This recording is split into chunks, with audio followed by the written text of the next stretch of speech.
Welcome to all. இன்னைக்கு நம்ம பார்க்க போற topic geometry and locus of a complex number.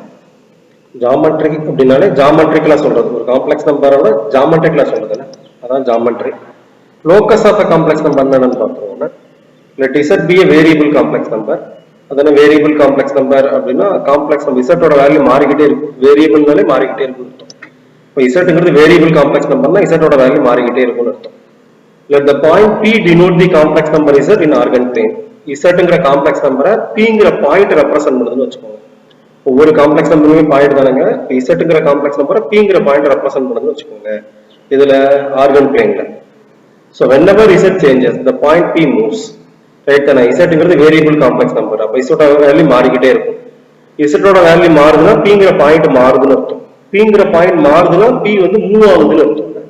P மாத்திக்கிட்டே போனா பாயிண்ட் மூவ் ஆகிட்டே போகணும் அர்த்தம். இப்போ பாயிண்ட் மூவ் ஆனா என்ன கிடைக்கும்? ஒரு பாயிண்ட் மூவ் ஆனா ஒரு லைன் இல்ல கர்வ்டு லைன், ஸ்ட்ரெயிட் லைன், பாத் அப்படி சொல்லிக்கலாம். ஸோ அந்த மாதிரி கிடைக்கும். whenever Z changes, the point P moves.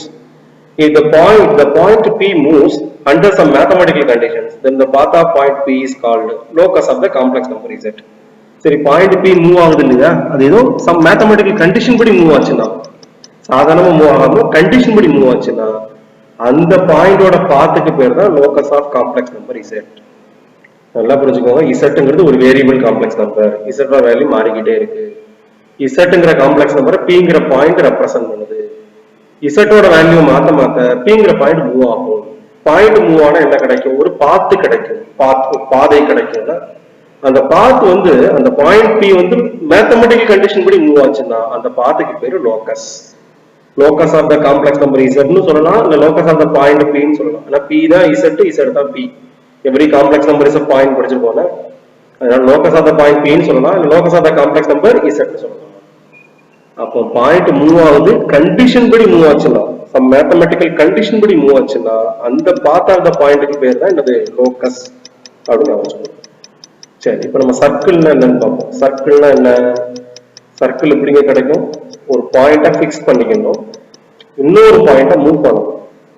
எப்படி மூவ் பண்ணணும்? இந்த பிக்சட் பாயிண்ட்ல இருந்து மூவ் ஆகிற பாயிண்ட் கான்ஸ்டன்ட் டிஸ்டன்ஸ்ல இருக்கணும். ஒரு பாயிண்ட பிக்ஸ் பண்ணிக்கோங்க, ஒரு கான்ஸ்டன்ட் டிஸ்டன்ஸ் எடுத்துக்கோங்க. பிக்சட் பாயிண்ட்ல இருந்து கான்ஸ்டன்ட் டிஸ்டன்ஸ்ல ஒரு பாயிண்ட மூவ் பண்ணீங்கன்னா அந்த பாயிண்டோட பாத் என்னவா இருக்கும்? ஒரு சர்க்கிளாக இருக்கும். இதுக்கு என்ன பேர் வச்சுக்கலாம்னா லோகஸ் பேசிக்கலாம். அந்த லோகஸ் ஆஃப் த பாயிண்ட், அந்த காம்ப்ளெக்ஸ் நம்பர் என்னவா இருக்கும்? சர்க்கிளா இருக்கும். ஏன் லோகஸ்? கண்டிஷன் படி மூவ் ஆகுது. என்ன கண்டிஷன்? பிக்சட் பாயிண்ட்ல இருந்து கான்ஸ்டன்ட் டிஸ்டன்ஸ்ல மூவ் ஆகுதுல, அதான் கண்டிஷன். அப்போ கண்டிஷன் படி மூவ் ஆகிற பாத்துக்கு பேர் தான் லோகஸ். இப்போ சர்க்கிள் எப்படி கிடைக்கும்? ஒரு பாயிண்ட பிக்ஸ் பண்ணிக்கோங்க, இல்ல ஒரு காம்ப்ளெக்ஸ் நம்பர் பிக்ஸ் பண்ணிக்கோங்க, இன்னொரு காம்ப்ளெக்ஸ் நம்பர் மூவ் பண்ணுங்க. எப்படி மூவ் பண்ணுங்க? பிக்சடு காம்ப்ளெக்ஸ் நம்பர்ல இருந்து கான்ஸ்டன்ட் டிஸ்டன்ஸ்ல மூவ் பண்ணீங்கன்னா அந்த பாத்தோட, அந்த காம்ப்ளெக்ஸ் நம்பரோட லோகஸ் என்னவா இருக்கும்? ஒரு சர்க்கிளாக இருக்கும். அதான் definition. The locus of the point which moves in a plane such that its distance from a fixed point is always constant. Locus of the point na path of the point. எப்படி move ஆகும்? which moves in the plane. plane na flat surface அர்த்தம். அந்த point வந்து flat surfaceல move ஆகும். எப்படி move ஆகும்? its distance from a fixed point is always constant. ஒரு fixed பாயிண்ட்ல இருந்து கான்ஸ்டன்ட் டிஸ்டன்ஸ்ல ஒரு பாயிண்ட் மூவ் ஆச்சுன்னா, அதான் நான் சொன்னேன், ஒரு fixed பாயிண்ட்ல இருந்து, நம்ம காம்ப்ளெக்ஸ் நம்பர்னு சொல்றோம், பாயிண்ட்னு சொல்றோம். fixed பாயிண்ட்ல இருந்து கான்ஸ்டன்ட் டிஸ்டன்ஸ்ல ஒரு பாயிண்ட் மூவ் ஆச்சுன்னா அந்த பாயிண்டோட லோகஸ் தான் என்னது? சர்க்கிள் அப்படின்னு சொல்றாங்க. சரி, இந்த பிக்சட் பாயிண்ட்க்கு பேர் இருக்கா? இருக்கு, சென்டர். கான்ஸ்டன்ட் டிஸ்டன்ஸுக்கு பேர் இருக்கா? இருக்கு, ரேடியஸ். எதை பிக்ஸ் பண்ணிருக்கோமோ அதுக்கு பேர் சென்டர். எந்த கான்ஸ்டன்ட் டிஸ்டன்ஸ்ல மூவ் பண்றோமோ அதுக்கு பேர் என்னது? ரேடியஸ். இங்க சென்டர்ங்கிறது Z0, ரேடியஸ்ங்கிறது R. Zங்கிறது வேரியபிள் காம்ப்ளெக்ஸ் நம்பர். ஏன்னா Z மூவ் ஆகிட்டே இருக்குல்லையே, அதனால variable complex number. So here Z0 is the center of the circle, R is the radius of the circle. சரி, இது எப்படி காம்ப்ளெக்ஸ் ஃபார்ம்ல இந்த சர்க்கிளுக்கு ஈக்குவேஷன் எப்படி சொல்றது அப்படின்னா, Zங்கிறது மூவ் ஆகுது. Z எங்க இருந்தாலும் Zக்கும் Z0க்கும் உள்ள டிஸ்டன்ஸ் எதுக்கு ஈக்குவலா இருக்கும்? ரேடியஸ்க்கு ஈக்குவலா இருக்கும். Zக்கும் Z0க்கும் உள்ள டிஸ்டன்ஸ்ங்கிறது ஆல்வேஸ் எதுக்கு ஈக்குவல்? ரேடியஸ். Z இங்க இருந்தாலும் பரவாயில்ல, இங்க வந்தாலும் Zக்கும் Z0க்கும் உள்ள டிஸ்டன்ஸ் எவ்வளவுதான்? ரேடியஸ். அப்ப அந்த சர்க்கிளுக்கு ஈக்குவேஷன் சொல்லுங்கன்னா எப்படி சொல்லணும்? Zக்கும் Z0க்கும் உள்ள டிஸ்டன்ஸ் ரேடியஸ் சொல்லணும். எப்படி Zக்கு Z0க்கும் உள்ள டிஸ்டன்ஸ் கண்டுபிடிக்கிறது? Zல இருந்து Z0 மைனஸ் பண்ணி மாடுலஸ் பண்ணா, ரெண்டு காம்ப்ளெக்ஸ் நம்பரை மைனஸ் பண்ணி மாடுலஸ் பண்ணாலே என்ன கிடைச்சிரும்? டிஸ்டன்ஸ் கிடைச்சிரும். மாடுலஸ் Z மைனஸ் Z0ங்கிறது distance between Z and Z0. அது எதுக்கு ஈக்குவல்? ரேடியஸ்க்கு equal. So modulus Z minus Z0 is equal to R. இதுதான் ஈக்குவேஷன் ஆஃப் சர்க்கிள். இந்த கண்டிஷனை சாட்டிஸ்ஃபை பண்ற மாதிரி இருக்கிற இசட் எல்லாம் சேர்த்தா உங்களுக்கு சர்க்கிள் கிடைச்சிடும். அதனால அர்த்தம் எந்த கண்டிஷனை இசட் நாட்ல இருந்து இசட்டுக்குள்ள டிஸ்டன்ஸ் ஆல்வேஸ் எதுக்கு ஈக்குவலா இருக்கும், ஆருக்கு ஈக்குவலா இருக்கும். நல்லா புரிஞ்சுக்கோங்க. மைனஸ் பண்ணி மாடுலஸ் கண்டுபிடிச்சா டிஸ்டன்ஸ் அர்த்தம். இப்போ modulus Z minus Z naught அப்படிங்கிறது இசட்டுக்கும் இசட் நாட்டுக்குள்ள டிஸ்டன்ஸ். இசட்டுக்கும் இசட் நாட்டுக்குள்ள டிஸ்டன்ஸ் ஆல்வேஸ் ஆருக்கு ஈக்குவலா இருக்கும். அப்படி இருந்தா இசட் நாட் சுத்தி முடிச்ச பிறகு என்ன கிடைக்கும், சர்க்கிள் கிடைக்கும். அப்ப இந்த கண்டிஷனை சாட்டிஸ்ஃபை பண்ற பாயிண்ட்ஸ் எல்லாம் சேர்ந்து எதை ஃபார்ம் பண்ணணும், சர்க்கிளை ஃபார்ம் பண்ணணும். இல்ல இந்த கண்டிஷனை சாட்டிஸ்ஃபை பண்ற அந்த காம்ப்ளெக்ஸ் நம்பர் எல்லாம் சேர்த்தா உங்களுக்கு என்ன கிடைக்கும், சர்க்கிள் கிடைக்கும். அப்ப இதுதான் equation of circle. Distance between Z and Z naught is always equal to radius. இதுதான் ஈக்குவேஷன் ஆஃப் சர்க்கிள். எந்த சர்க்கிளோட equation? It is equation of circle with centre Z naught radius R. இதுதான் சர்க்கிளோட ஈக்குவேஷன், காம்ப்ளெக்ஸ் ஃபார்முலான்னு சொல்லுவாங்க. So modulus z minus z naught is equal to r represent the equation of the circle with center z naught and radius r. இது சர்க்கிளோட equation. இந்த சர்க்கிளுக்கு centre z naught, radius வந்து r. சரி, equal to r, radius r க்கு ஈக்குவலா இருந்தா z வந்து கரெக்ட்டா r டிஸ்டன்ஸ்ல மூவ் ஆச்சுன்னு வெச்சுக்கோங்க, உங்களுக்கு சர்க்கிள் கிடைக்கும். சப்போஸ் டிஸ்டன்ஸ் r ஓட கம்மியா இருந்துச்சுன்னா, சப்போஸ் z க்கு z naught உள்ள டிஸ்டன்ஸ் r ஓட கம்மியா இருந்துச்சுன்னா இந்த z சர்க்கிள் மேல இருக்காது, சர்க்கிளுக்குள்ள வரும். கரெக்டா இசட்டுக்கு இசட் நாட்டுக்குள்ள டிஸ்டன்ஸ் வந்து ஆர் இருக்க போய் தான் சர்க்கிள் ஃபார்ம் ஆகும். டிஸ்டன்ஸ் ஆரோட கம்மினா இசட் உள்ள வந்துடும், சர்க்கிளுக்கு உள்ள வந்துடும். அப்ப அதுக்கு பேர் இன்டீரியர் ஆஃப் த சர்க்கிள் அப்படின்னு பேர். அப்ப modulus z minus z naught less than r இருந்தா இசட்டுக்கும் இசட் நாட்டுக்குள்ள டிஸ்டன்ஸ் இருக்கு இல்லையா, அது ஆரோட கம்மியா இருந்தா இசட் எதுக்குள்ள இருக்கும், சர்க்கிளுக்கு உள்ள இருக்கும். அது எதை ரெப்ரசென்ட் பண்ணணும், இன்டீரியர் ஆஃப் த சர்க்கிளை ரெப்ரசென்ட் பண்ணணும். இந்த சர்க்கிளுக்கு உள்ள எந்த பாயிண்ட்லையும் எந்த பாயிண்ட்ல இருந்து இசட் நாட்டுக்கு டிஸ்டன்ஸ் கண்டுபிடிச்சா அது ஆரோட கம்மியா தானே இருக்கும். சர்க்கிள் மேல உள்ள பாயிண்ட்ல சர்க்கிள் இருக்கு இல்லையா, சர்க்கிளுக்கு மேல எந்த இசட் எடுத்து டிஸ்டன்ஸ் கண்டுபிடிச்சாலும் ஆருக்கு ஈக்குவலா இருக்கும். சர்க்கிளுக்குள்ள எந்த இசட் எடுத்து டிஸ்டன்ஸ் கண்டுபிடிச்சாலும் இசட் நாட்டுக்குள்ள டிஸ்டன்ஸ் கண்டுபிடிச்சா ஆரோட கம்மியா இருக்கும். இப்போ modulus z minus z naught less than rங்கிறது எதை ரெப்ரசென்ட் பண்ணுது, இன்டீரியர் ஆஃப் த சர்க்கிளை ரெப்ரசென்ட் பண்ணுது. அப்போ modulus z minus z naught greater than r எதை ரெப்ரசென்ட் பண்ணணும், எக்ஸ்டீரியர் ஆஃப் த சர்க்கிளை ரெப்ரசென்ட் பண்ணணும். சப்போஸ் இசட்டுக்கு இசட் நாட்டுக்குள்ள டிஸ்டன்ஸ் ஆரோட அதிகமா வச்சுக்கோங்க, இசட் வெளியில தானே இருக்கணும், வெளியில இசட் இருந்தா தான் இசட்டுக்கு இசட் நாட்டுக்குள்ள டிஸ்டன்ஸ் எதோட அதிகமா இருக்கும், ஆரோட அதிகமா இருக்கும். கரெக்டா சர்க்கிள் மேல டிஸ்டன்ஸ் வந்து கரெக்டா ஆறு, சர்க்கிளுக்குள்ள டிஸ்டன்ஸ் ஆரோட கம்மி, சர்க்கிளுக்கு வெளியில போச்சுன்னா டிஸ்டன்ஸ் ஆரோட அதிகமாயிடும். அப்போ modulus z minus z naught greater than r இருந்தா அது எக்ஸ்டீரியர் ஆஃப் த சர்க்கிளை ரெப்ரசென்ட் பண்ணும். ரைட் தானங்க? அப்போ modulus z minus z naught equal to r னா கரெக்டா அந்த சர்க்கிள், லெஸ் தென் r னா interior of the circle, greater than r னா எக்ஸ்டீரியர் ஆஃப் த சர்க்கிள். சரி, modulus z minus z naught equal to r க்கு பதிலா modulus z equal to r னு போட்டா அது என்ன, z naught க்கு r ன்னு தரக்கூடாது, z naught க்கு பதிலா 0 னு இருக்கும். ஏன்னா மாடுலஸ் z minus 0 னா மாடுலஸ் z தானே. அப்ப z naught க்கு பதிலா 0 எடுத்தா இது என்ன ஆகும், modulus z minus 0 equal to r னு ஆகும். அதான் modulus z equal to r. 0ங்கிறது ஆரிஜின் தானே, அப்ப சென்டர் வந்து ஆரிஜின் அர்த்தம். அப்ப modulus z equal to r ங்கிறது represent the circle with centre at the origin at radius origins. அப்ப modulus z minus z naught னா சென்டர் வந்து எவ்வளவு, z naught. வெறும் மாடுலஸ் z அப்படின்னு கொடுத்தாங்கன்னா சென்டர் வந்து ஆரிஜின் அப்படின்னு அர்த்தம். நான் வெறும் z னா z minus 0 னு அர்த்தம். அப்ப சென்டர் வந்து ஆரிஜின். அப்ப மாடுலஸ் z equal to 0ங்கிறது எதை ரெப்ரசன்ட் பண்ணுது, equation of circle with centre origin radius origins. இது புரிஞ்சுக்கணுங்கன்னா modulus z minus z naught equal to r னா equation of circle, less than r னா interior of the circle, greater than r னா exterior of the circle. வெறும் modulus z equal to r னா அதுவும் சர்க்கிளோட equation தான், radius r, centre வந்து origin. Example 18 பாருங்க. given the complex number z is equal to 3 plus 2y, ஒரு complex number கொடுத்திருக்காங்க. represent the complex numbers z, iz and z plus iz in the organ plane. z கொடுத்திருக்காங்க இல்லையா, z, iz, z plus iz இது மூணையும் organ பிளேன்ல plot பண்ணணும். சரி, மூணு complex நம்பரை கண்டுபிடிச்சு பிளாட் பண்ணணும். show that this complex number form the vertices of an isosceles right angle. Right angle அப்படின்னா ரைட் ஆங்கிள் ட்ரையாங்கிள் அர்த்தம், ரைட் ட்ரையாங்கிள்னா ரைட் ஆங்கிள் ட்ரையாங்கிள். ஐசோசெலஸ் அப்படின்னு அர்த்தம் ரெண்டு சைடு ஈக்குவல் அர்த்தம், கரெக்டானுங்க? அப்ப ரெண்டு சைடு ஈக்குவலா உள்ள ரைட் ஆங்கிள் ட்ரையாங்கிள் ஃபார்ம் பண்ணுதுன்னு சொல்லணும். எது, Z, I Z, Z plus I Z. given that z கொடுத்திருக்கானா ஐஇசட் கண்டுபிடிக்கும், ஐயால மல்டிப்ளை பண்ணுங்க. ஐஇசட்னா i into 3 plus 2i, ஐய உள்ள கொண்டு போனா 3i, i into 3 னா 3i, i into 2i னா 2i squared, i squared க்கு -1 போட்டா -2i. So minus 2 plus 3i, இது IZ. இது நமக்கு கண்டுபிடிக்க தெரியுங்களா? அப்போ Z plus IZ கண்டுபிடிங்க. Z னா 3 plus 2i, IZ னா minus 2 plus 3i. ரெண்டே ஆட் பண்ணுவோமா, 3 minus 2 னா 1, 2i plus 3i அப்படின்னா 5i. So Z plus IZ னா 1 plus 5i.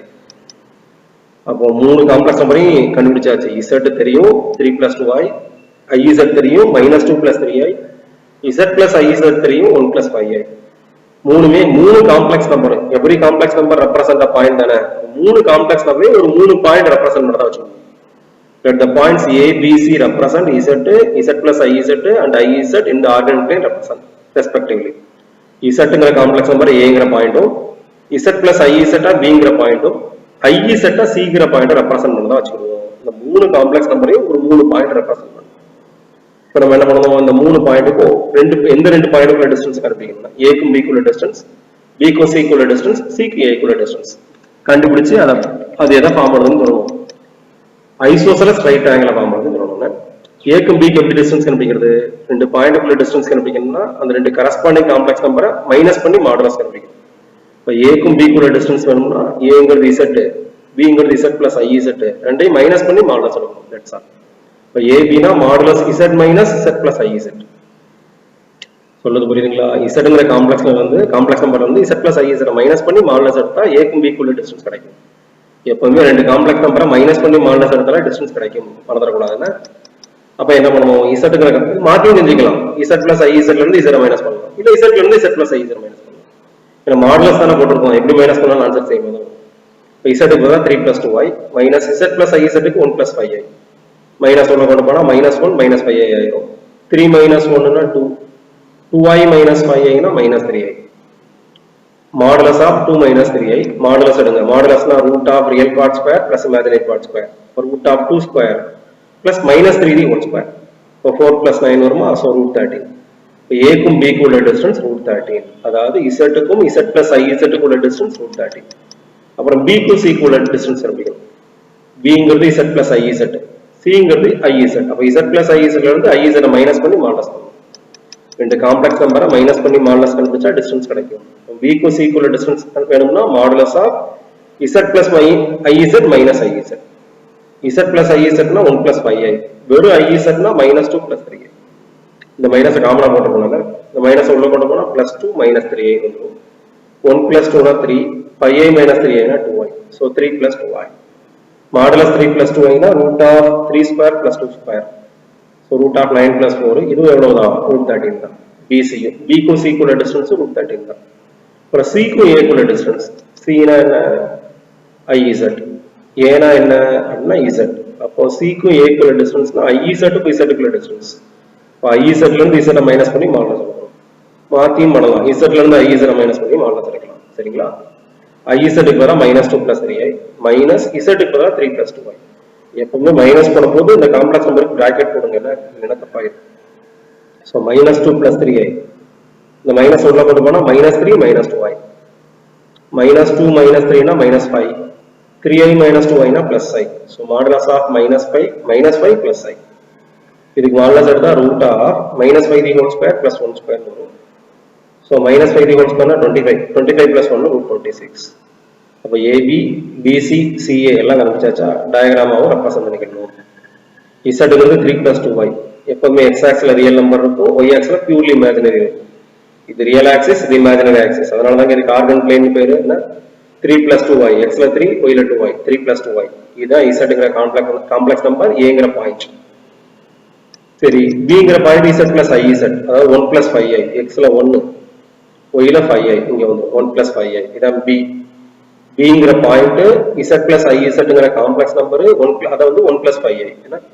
அது அடுத்து Cங்கிறது minus 2 plus 3i, xல minus 2, yல 3i, minus 2 plus 3i. இது IZ minus 2 plus 3iங்கிற காம்ப்ளெக்ஸ் நம்பர், Cங்கிற point. C, IZ minus 2 plus 3i எல்லாம் ஒண்ணா.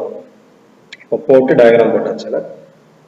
அப்ப AB தெரியும், BC தெரியும், CA தெரியும். AB root 13, BC root 13, CA வந்து எவ்வளவு root 26.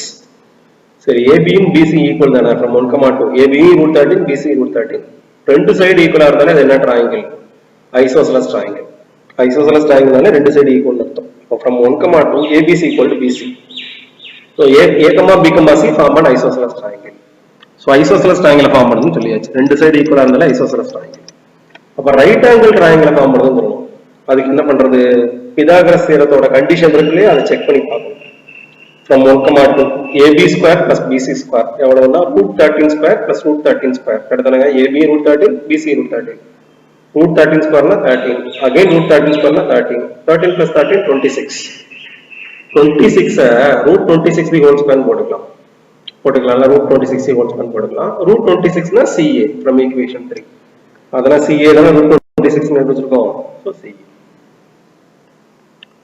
அப்ப AB square plus BC square is equal to CA square ஒரு ட்ரையாங்கிள்ல ஒரு சைட ஸ்கொயர் பண்ணா மற்ற ரெண்டு சைடோட சம் ஆஃப் தி ஸ்கொயர்ஸ்க்கு ஈக்குவலா இருக்கு இப்ப இந்த ரெண்டு சைடையும் ஸ்கொயர் பண்ணி ஆட் பண்ணா இந்த சைடோட ஸ்கொயருக்கு ஈக்குவலா இருக்கு அப்ப பிதாகரஸ் தேற்றம்னா கண்டிஷன் சாட்டிஸ்ஃபை ஆகுது இப்ப கண்டிஷன் சாட்டிஸ்ஃபை ஆச்சுனாலே அது ரைட் ஆங்கிள் ட்ரையாங்கிள் தான் ரைட் ஆங்கிள் ட்ரையாங்கிள்ல இந்த கண்டிஷன் சாட்டிஸ்ஃபை ஆகுதுன்னு சொன்னா அது பிதாகரஸ் தியரம் கண்டிஷன் சாட்டிஸ்ஃபை ஆகுது அதனால ரைட் ஆங்கிள் ட்ரையாங்கிள் சொன்னா அதுக்கு பேர் கான்வர்ஸ் ஆஃப் பிதாகரஸ் தியரம் என்ன அப்ப by the converse of Pythagoras theorem a comma b comma c form a right angle triangle the condition satisfy ஆகுது அதாவது one side square is equal to sum of the squares of other two sides ஒரு சைட square பண்ணா மற்ற ரெண்டு சைடோட sum of the squares க்கு ஈக்குவலா இருக்கு அப்ப கண்டிப்பா a comma b comma c எதை ஃபார்ம் பண்ணும் ரைட் ஆங்கிள் ட்ரையாங்கிளை ஃபார்ம் பண்ணும் என்ன தியரம் படி கான்வர்ஸ் ஆஃப் Pythagoras தியரம் படி சோ ரைட் ஆங்கிள் ட்ரையாங்கிளை ஃபார்ம் பண்ணுது ஆல்ரெடி ஐசோசெலஸ் ட்ரையாங்கிளை ஃபார்ம் பண்ணனும்னு சொல்லியாச்சா ரெண்டையும் சேர்த்து சொல்லுங்க இப்ப a comma b comma c இல்ல given complex numbers form an isosceles right triangle right triangle right angle triangle